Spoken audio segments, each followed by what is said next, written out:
Halo teman-teman, jumpa lagi bersama kami di pakarforex.id. Dan saat ini teman-teman, kami akan memberikan urut-urutan bagaimana kita bisa melakukan entry posisi dikala market mengalami breakout, baik breakout resisten maupun breakout support teman-teman. Nah, hal pertama yang perlu kita lakukan atau teman-teman lakukan adalah menentukan area support dan resistennya. Nah, kenapa penting menentukan di awal? Karena poin penting daripada strategi ini adalah level support dan resistennya ini. Karena kalau tidak ada level support dan resistennya, maka tidak akan ada istilah penembusan atau breakout. Karena breakout dari apa ya? Breakout dari support dan resistennya. Karena itu tahap pertama yaitu kita tentukan terlebih dahulu support dan resistennya. Nah, kali ini kita menggunakan teman-teman contoh di pair NZD USD dan ini running marketnya saat ini teman-teman. Nah, kita menentukan terlebih dahulu pertama support. Nah, ini support yang ini sudah kami gambar atau sudah kami letakkan sebelum terjadi breakout teman-teman. Sebelum terjadi breakout. Kemudian sama juga dengan resistennya ini. Kami sudah gambar sebelum marketnya ini terjadi atau penutupan pada hari kemarin di tadi pagi teman-teman, waktu Indonesia Barat teman-teman. Oke, setelah kita tahu atau kita tentukan level support dan resistennya, maka untuk mengambil acuan entry-nya teman-teman, kita turunkan ke time frame yang lebih kecil. Bisa H4, bisa H1, bisa M30, tergantung teman-teman suka yang mana. Kalau teman-teman bertanya kepada kami, maka jawaban kami adalah di H1 atau M30. Nah, tetapi teman-teman, sebagai contoh saja, dan kita mendapatkan perbedaannya, maka kita bikin skenario-nya. Artinya, coba kita turunkan ke H4 terlebih dahulu. Kita akan mendapatkan level di mana kita akan entry, teman-teman. Oke? Kita turunkan ke H4 teman-teman, dan sekali lagi teman-teman perhatikan bahwa garis yang warna biru ini adalah garis support. Jadi teman-teman patokan daripada strategi breakout ini adalah garis yang warna biru ini atau garis support. Nah, kalau penembusannya ke garis resisten, maka patokannya adalah garis resisten. Oke? Nah, skenario yang pertama yaitu kita gunakan H4. Maka teman-teman bisa lihat mana sih waktu terjadi breakout. Maka kita lihat ini dikala dia breakout, candle yang terjadi adalah candle yang ini teman-teman. Nah, candle ini terbentuk, maka setelah dia close candle sudah terjadi yang namanya breakout. Lalu kapan kita melakukan entry teman-teman? Kita bisa melakukan entry dikala candle ini close atau candle yang baru mulai terbentuk. Berarti kita akan mengambil posisi teman-teman, posisi sell di area ini, di titik yang ini teman-teman. Nah, kita tandai saja dulu. Kita akan sell time frame H4. Jadi di skenario pertama kita akan sell di titik ini. Kita perpanjang agar bisa kelihatan teman-teman. Nah, kita akan sell, ambil posisi sell di harga kurang lebih di sekitar berapa ya? Di sekitar 0.7085 teman-teman. Nah, oke. Maka selanjutnya kita ambil skenario di H1 teman-teman. Kita ganti time frame-nya ke H1.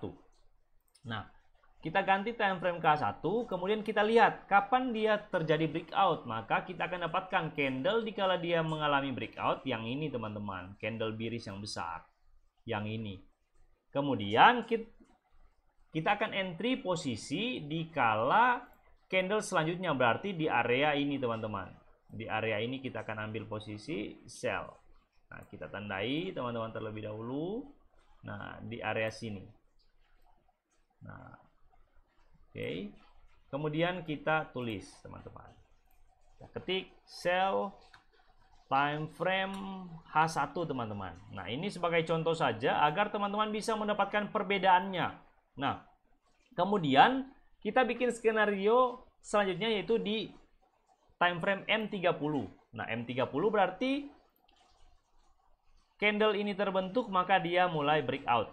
Nah, kalau kita perhatikan bahwa untuk M30 entry-nya untuk area entry-nya sama seperti di time frame H1 di area sini.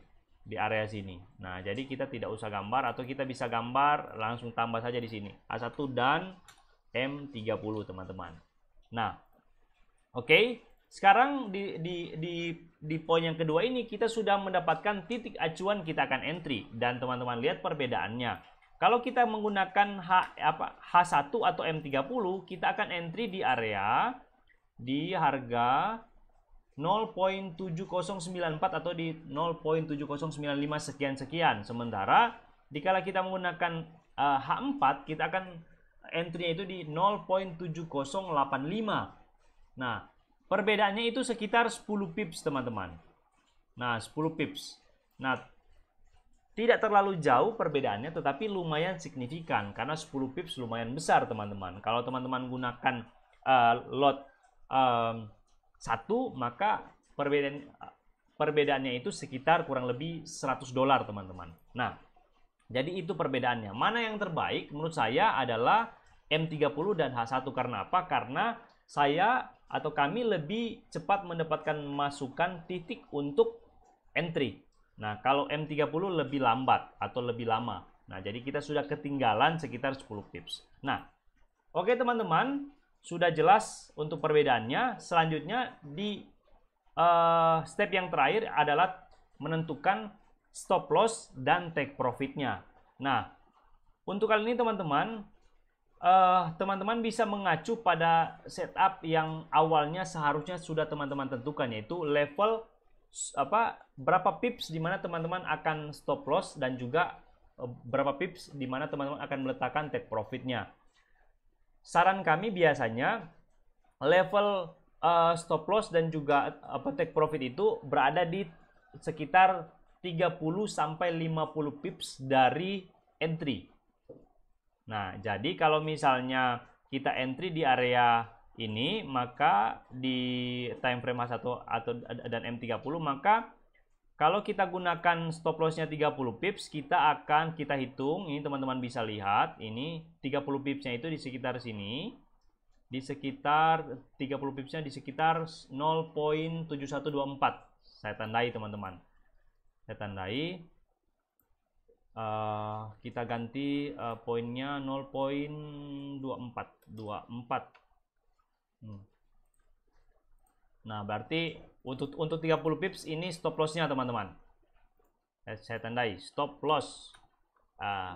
Stop lossnya di sini. Stop loss 30 pips. Nah, stop loss 30 pips. Sementara untuk 50 pips berarti kita tinggal tambah 20 kita bikin garis baru, kita bikin garis baru, kemudian kita tambah dari tadi 24 tambah 30 berarti tambah 20, 24 berarti 44. Nah, kita hitung manual. Oke, ini untuk stop loss 50 pips. Kemudian kita hitung lagi manual teman-teman. Ya betul 50 pips kurang lebih. Jadi kalau teman-teman gunakan stop lossnya 30 pips berarti levelnya di sini teman-teman untuk stop lossnya. Kalau gunakan 50 pips berarti di atas.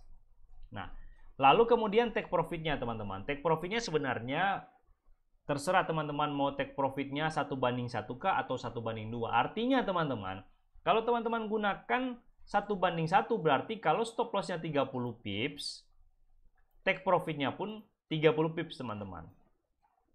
Kalau misalnya 1:2, risknya 1 kemudian rewardnya 2, berarti take profitnya itu adalah di 60 pips. Nah, 60 pips berarti di sekitar area 0.7033 teman-teman. 0.7033 saya coba tandai. 0.7033 teman-teman. Nah, ini take profit untuk